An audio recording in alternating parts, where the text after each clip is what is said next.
Ассаламу алейкум туғандар, қандайсыздар? Назарыңыздарда қайрадан эле базар жоқ каналы. Бүгін 3 август 2022 жыл. Мен Бишкек шаарынын түндүк тарабы Мурас Ордо конушунда жүрөм туғандар. Ушул жерден 4 сотук сатылуучу жер участогу бар экен. Ошол жөнүндө сиздерге маалымат берейин дегем.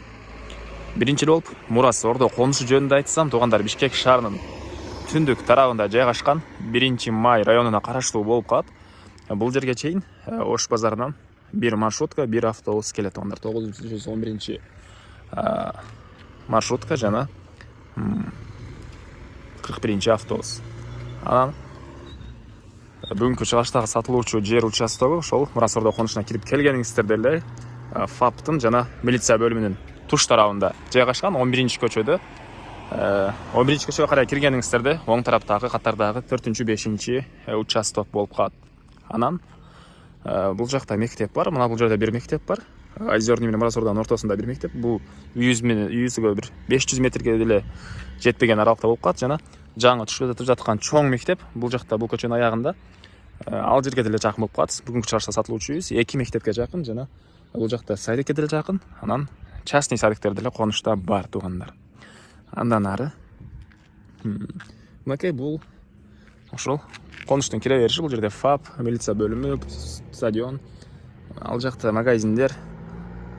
Мынакей көчөлөрүнө прожектор орнотулуп, жарык. Мына ушундай конуш туганда, конуш жөнүндө сурасаңыздар, мынакей бул көчөгө деле прожекторлор орнотулуп, жарык бойдон турат.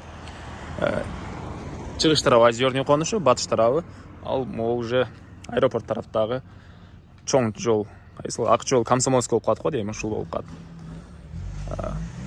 Анда эмесе мен сатылуучу жерге кайда жол алдым тугандар, лайктан басып өз оюңуздарды комментарийге жазып туруңуздар. Мынакей тугандар, келүү жолун түшүндүргөнчө бүгүнкү чыгарыштагы сатылуучу жер участогуна да жетип келип калдым. Бул мынакей көчө тарабы. Аянты 4 сотук документтер боюнча кызыл китеп бар тугандар, жер ээсинин атында. Бир аз эле түшсөңүздөр, бул жакта мынакей жаңы мектептин зданиясы көрүнүп турат. Ал жака да 300 метрдей. Ал бул жакта азыркы учурда иштеп турган мектепке 350-400 метрдей. Болжол мен айтып атам, мүмкүн андан да жакыныраак. Жана айткандай эле Бишкек шаарынын 1-май районуна караштуу болуп калат бул конуш. Шаарга карайт тугандар. Эмне маалыматын берсек дагы. Так, азыркы учурда эч ким жашабаганга байланыштуу, бул жакта эч ким жоктугуна байланыштуу бир аз мондай жийде бактары баскан. Аянты 4 сотук, жана буга чейин ондай эски бир фундаменти болгон экен, бир баня үчүнбү же кичинекей времянка үчүнбү.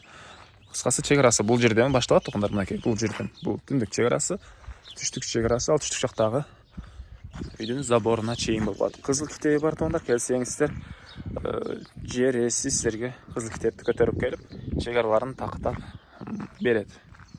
Мынакей бул жерге чейин.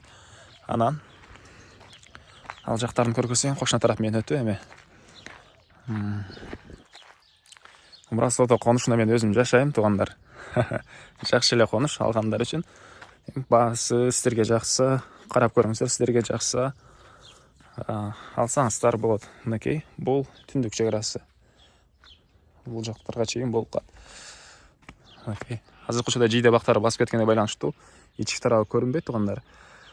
Мына ушундай көрүнүштө. Чыгыш чек арасы бул ошнанын могу Түнүкенен болгон заборуна чейин болуп калат. Баасыны $11,500 деп атышат. Сүйлөшүү болот тугандар. Ээсинин номерин мен экранга калтырамыз, оны окуп сүйлөшүп көрүңүздөр. Ээсинин номери экранда. Негизги маалыматтарды дагы бир жолу кайталай кетейин. Жердин аянты 4 сотук, документтер боюнча кызыл китеп бар. Мурас Ордо конушу Бишкек шаарынын 1-май районуна караштуу. Бул жерге чейин Бишкек шаарынан 2 маршрут келет. Айтмакчы, канча километр аралык экенин айтпай калыптырмын. 16 километр болуш керек, 16-18 жибек жолуна чейин бул жерден. Мына ушундай тугандар. Достор менен бөлүшсөңүздөр, мага жер ээсине чоң жардам берген болосуздар, жана ошондой эле кимдир ушул сыяктуу жер издеген болсо, ал кишиге да чоң жардам болот. Анда эмесе мен сиздер менен коштошом, кийинки чыгарышка чейин саламатта калыңыздар тугандар.